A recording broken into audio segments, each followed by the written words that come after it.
বাংলাদেশ পন্থার কথাও বলা হচ্ছে। হেফাজতে ইসলামের যুগ্ম মহাসচিব মাওলানা আজিজুল হক বলেছেন, বাংলাদেশে পাকিস্তান পন্থা বলে কিছু নেই। তিনি এমন মন্তব্য করেছেন, কিন্তু আমরা তো হরহামেশা এই শব্দগুলো শুনতে পাচ্ছি। এই শব্দগুলো আসলে কি?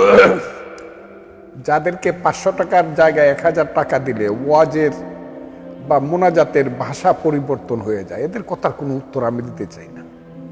এদেরকে আমার এত বেশি করুণা হয়। বড় বড় মৌলানা সাহেবরা ইউনুস সুৎখোর, এর চেয়ে মহাপাপী আর কেউ নাই। এখন আসার সময় দেখলাম সেই মৌলানা সাহেবই দোয়া করতেছে, হে আল্লাহ, নবীর পরেই যাকে স্থান দিতে হবে সেই ইউনুসের পক্ষে বলেন সবাই আলহামদুলিল্লাহ। এদের কথার এই 500 টাকা 1000 টাকা যারা মানুষের ঘরে খায়া লিল্লা খায়া যারা বড় হইয়া বড় বড় কথা বলে, এদের কথা এদের কোনো সেন্স কাজ করে বলে আমি মনে করি না। তবে আমি একটা কথা বলি, এরা হইল মোল্লা মুন্সি। মোল্লাতন্ত্র কিন্তু ইসলাম নয়, ইসলাম কিন্তু মহান। মোল্লাতন্ত্র চিরদিন ইসলামকে ছোট করেছে। কাজে এই বাংলাদেশে মোল্লাতন্ত্র হয়েছে আর ধর্মের নামে ব্যবসা শুরু হয়েছে। এই যে ব্যবসায়ীর দল, ধর্মের নামে যারা ব্যবসা করতেছে, তাদের কথার উত্তর দিতে গেলে এই যে তারা হাজারে হাজারে জমা হয় সোহরাওয়ার্দী উদ্যানে, প্রত্যেকে প্রতি শুক্রবার পাইছে আল্লাহর মহান দিন, শুক্রবারের জুম্মার নামাজ পড়েই হাজারে হাজারে ওই মাদ্রাসার ছাত্র পাইছে, গরিব মানুষের সন্তানেরা। আমি আজকে পরিষ্কারভাবে বলতেছি, মাদ্রাসাতে যারা লেখাপড়া করে এরা খুব সাধারণ গরিব ঘরের সন্তান, বেশিরভাগ অন্তত 96-7%। এই ছেলেপেলেরা কিছুই বুঝে না হুজুর ছাড়া। এরা থাকে মাদ্রাসায়, খায় লিল্লার টাকা, এরা মানুষের অনুদানে খায়। নিজের জীবন সম্পর্কে এদের যে ধারণা হয় সেই ধারণা হলো হুজুর যা বলে তাই শুনতে হবে। হুজুরেরা তাদেরকে কয়েকদিন পরে পরে প্রতি শুক্রবারে অথবা 1 মাস 2 মাস পরে পরে তৌহিদি জনতার নামে, ইসলাম রক্ষা করার নামে সোহরাওয়ার্দী উদ্যানে জামাত ইসলাম, হেফাজতে ইসলাম তারা এসে যুক্ত হবে। নারী নীতি করা যাবে না, নারী নীতি যারা লেখছে করছে এই নারীরা। আমি তো মনে করি এখন যদি বেগম রুকেয়া থাকতো, আজকের মোল্লা মুন্সিরা তাকে বেত্রাঘাত করতো অথবা তসলিমা নাসরিনের মতো দেশ তারা করতো বেগম রুকেয়া। এই কারণে আমি সবসময় বলি, কি করলাম গাজীর গীত গায়া, 5 টাকা কামাই করলাম 1.5 টাকা খায়া। যারা নারীকে, যারা নারী নীতিতে প্রগ্রেসিভ কথা বলে, তাদেরকে যারা বেশ্যা বলে, এদের তো মায়ের পেটে জন্মগ্রহণ করা ঠিক হয় না। আমি তো মাকে বলবো এদেরকে পেটে ধারণ করো না মা।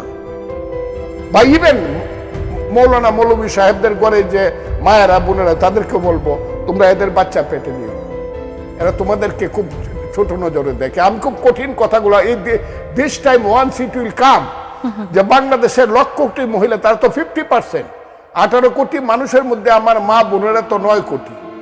এই 9 কোটি একদিন রাস্তায় বেরিয়ে এদের বিরুদ্ধে, এদের পাতে ভাত দিব না, এদের জন্য তরকারি রান্না করব না। This time will come. আরেকটা জিনিস আসবে, সেই জিনিসটা হলো যারা ওই যে গোলাম আজমের স্লোগান যারা দেয়, লিমিটেড লোক, কয় % তারা ইলেকশন করে দেখাও বাপের বেটারা। আমি চ্যালেঞ্জ করছি, একবার 3টা সিট পাইছো, একবার 1টা সিট পাইছো, 15টা সিট পাইয়া দেখাও। 7% ভোট নাই, 70%-এর পাওয়ার দেখাও। বাজে বাজে কথা বলো, বাজে বাজে স্লোগান দাও। আমি খুব ক্লিয়ারলি তাদের সম্পর্কে পরিষ্কারভাবে বলতে চাই, না আসো, তুমি ইসলাম চাও, শরীয়ত চাও, শরিয়া আইন চাও, দেশে প্রতিষ্ঠিত করতে চাও, কোরআনকে সংবিধান বানাইতে চাও, তুমি যদি চাও, আপনারা যদি চান, জামাত ইসলাম যদি চান, হেফাজতে ইসলাম, আসেন ইলেকশনে। মানুষ যদি বলে ইয়েস, আমরা এই দেশের মানুষ, আমরা এটা চাই, আমি আপনাদেরকে সেলিউট দেব। কিন্তু না করিয়া 7% লোক 70% লোকের পাওয়ার দেখান। আর ওই ইউনূস সাহেবদের মতো লোক যারা জীবনে কোনোদিন মানুষের জন্য রাজপথে নামে একটা স্লোগান দেয় নাই, মুক্তিযুদ্ধের সময় বাঙালির শ্রেষ্ঠ সময়ে যারা বিদেশে কাটিয়ে আরাম আয়েশ করছে, যারা দিনের পর দিন, মাসের পর মাস, বছরের পর বছর, কত বসন্ত আইলো, কত বসন্ত গেল, জীবনের পাতায় পাতায় কত চিহ্ন রয়ে গেল বাংলায়।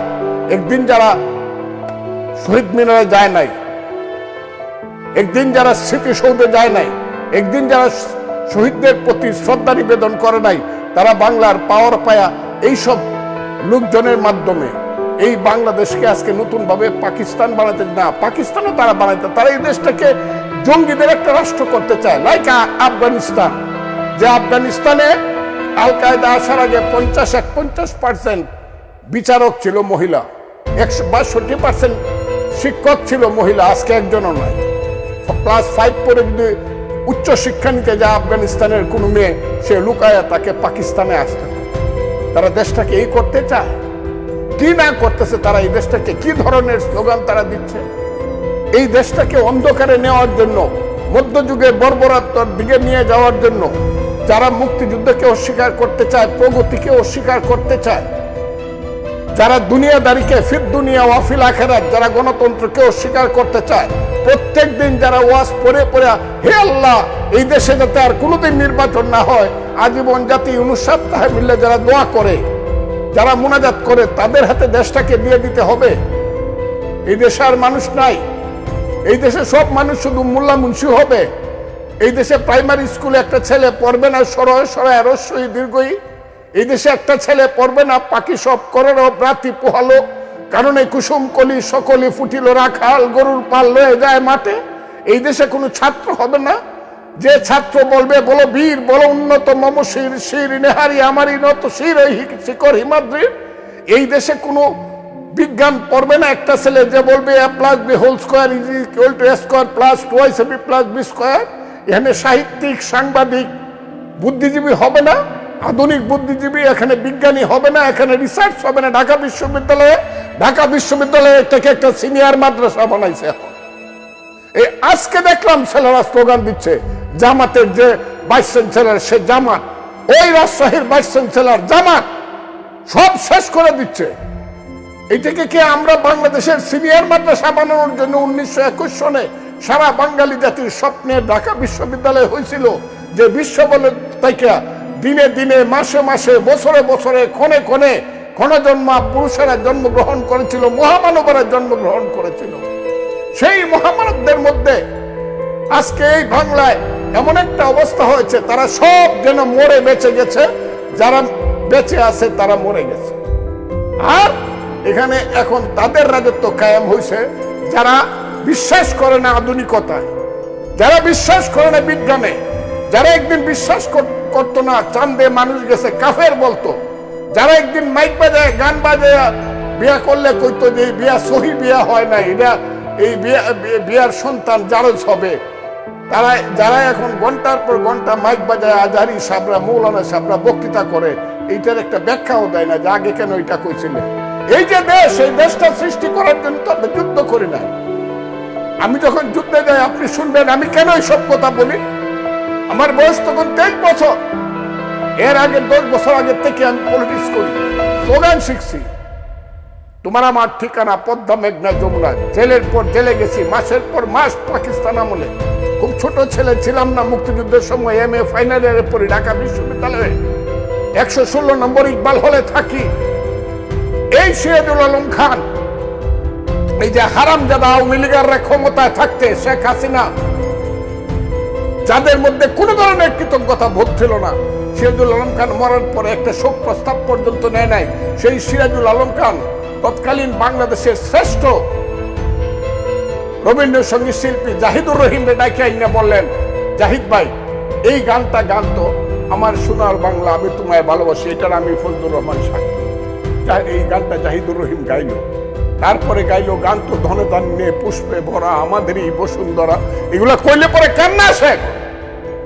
গান তো গাওয়ার পরে করলে গান দুইটাই চমৎকার, কিন্তু এই গানটা হলো বিশ্বকবি রবীন্দ্রনাথ ঠাকুরের, এটাকে আমরা জাতীয় সঙ্গীত হিসাবে সিলেক্ট করি। It is in the year 1970, 1971 সন না 70 সনে। ওই যে এই শিবনারায়ণ ছাত্রলীগের কর্মী, কুমিল্লা নেতা শিবনারায়ণ দাস, শিবনারায়ণ তুই কি পতাকাটা আঁকতে পারবি নি? 1 তারিখ স্বাধীনতার পতাকা দেখতো, লাল সবুজের পতাকা, উপরে থাকবে বাংলাদেশের ম্যাপ, না হলে ইন্ডিয়ানরা আমাদেরকে ভুল বুঝবে। সেই ছিল শিবনারায়ণ দাস, নিউ মার্কেট থেকে কাপড় কিনে আইনা সারা দিনে আনোয়ারা হোটেলে 6 আনার ভাত খায়া এই পতাকাটা আঁকছে। পরের দিন 2 তারিখে এই পতাকাটা আসমরক আব্দুর রব ডাকসুর ভিপি তার নেতৃত্বে ঢাকা বিশ্ববিদ্যালয়ে তোলা হয়েছে। হাজার হাজার ছাত্র নূরে আলম সিদ্দিকীর বক্তৃতা শুনলে বঙ্গোপসাগরের ঢেউ উজান যেত। সেই সব ছাত্রনেতা ছিল, এইসব ছাত্রনেতা না যাদের বাড়িতে গড় নাই দোয়ার নাই, মানুষ আছে রাও নাই কয় আমাদের দেশে। এইসব ছাত্রনেতারা ভিক্ষুকের ছেলে না, যে দিনে দিনে 400 কোটি টাকার মালিক 4 মাসে হয়ে যায়, এরা না। নূর আলম সিদ্দিকী হওয়া তো সোজা না, তুফাইল আহমদ হওয়া তো সোজা না। স্বাধীনতার পরে অনেক নেতা হয়েছে, আমাদের বন্ধুরা নেতা হয়েছে, আমরাও কিছু রাজনীতি করছি, ছাত্র রাজনীতি। আমি কেন বলি, এই যে যুদ্ধটা হয়েছে এত সহজ না, কত মায়ের বুক খালি হয়েছে, কত বাবা সন্তান হারা হয়েছে, কত মা স্বামী হারা হয়েছে, কত বাড়ি ঘর পরে সরকার হয়েছে। আমার এলাকাতে 36 নামে একটা গ্রাম ছিল, আমার বাড়ির থেকে 2 কিলোমিটার দূরে। সেই গ্রামের একদিনে পাক বাহিনী 400 মানুষকে গুলি করে মারছে। সেই স্বাধীনতার ব্যাপারে এখন যখন প্রশ্ন উঠে, ইচ্ছা করে ইউনূস সাহেবকে বলতে, আরে ইউনূস সাহেব আপনি স্বাধীনতার কি জানেন, আপনি কেন এদের ধরেন না? আপনি তাদেরকে হয় ধরেন, নাহলে আপনাকে মানুষ বলবে আপনি তাদের সাথী। আমি আরেকটা কথা বলিয়া, আমাকে একটু সুযোগ দেন। ওনারা মৌলানা সাহেবদেরকে এত হাজার হাজার মানুষ জমা হওয়ার সুযোগ দেয়। আমরা যদি মুক্তিযোদ্ধারা বলি এখন তো জীবিত আছি, বয়স 77, আমরা যদি বলি হ্যাঁ জাগো 71, জাগো 71, আমরাও বসবো। ইউনূস সাহেব আমাদেরকে আপনি বসে আমাদেরকে ঠান্ডা পানি খাওয়ান। দেখি তো সোহরাওয়ার্দী উদ্যানে অথবা প্রেস ক্লাবের সামনে কত মুক্তিযোদ্ধা আছে। আপনি মনে করছেন মাত্র 1 লাখ মুক্তিযোদ্ধা জীবিত আছে? না, 70 থেকে 17 কোটি 50 লক্ষ মুক্তিযোদ্ধা জীবিত আছে, যারা মুক্তিযুদ্ধের আদর্শ বিশ্বাস করে। এটা ভোট হইলে দেখতে পারবে। নিষিদ্ধের অতীত ভবিষ্যৎ রাজনীতি নিয়ে কথা বলছি। কমরেড রাজ্জাকুজ্জামান রতন, শেষ মুহূর্তে আছি। আমরা এনসিপি কে শুরু থেকে দেখেছি, বা বৈষম্যবিরোধী ছাত্র আন্দোলনে যারা ছিল তাদের একটা বড় অংশ ছিল, সেখানে শিবির ছিল, জামাত ছিল। আওয়ামী লীগকে নিষিদ্ধ করার পর হঠাৎ করে এনসিপির, আমরা যদি বলি এনসিপির যারা লিড করছেন তাদের মধ্য থেকে একজন, এবং সেই সাথে সরকারে আছেন এনসিপির এরকম একজন, তারা হঠাৎ করে জামাতের এগেনস্টে এক ধরনের মন্তব্য করছেন। যেমন আমি যদি উদাহরণ দিয়ে বলি, নাহিদ ইসলাম বলেছেন যে 71-এর মুক্তিযুদ্ধে গণহত্যায় সহযোগিতার রাজনৈতিক অবস্থান জাতির সামনে তুলে ধরতে হবে। তেমনি মাহফুজ আলম, যিনি সরকারের উপদেষ্টা পোস্টে আছেন, তিনি মূলত যে বিষয়টি বলেছেন তার পোস্টে, ফেসবুক পোস্টে, যে যুদ্ধাপরাধের সহযোগীরা এখনো ক্ষমা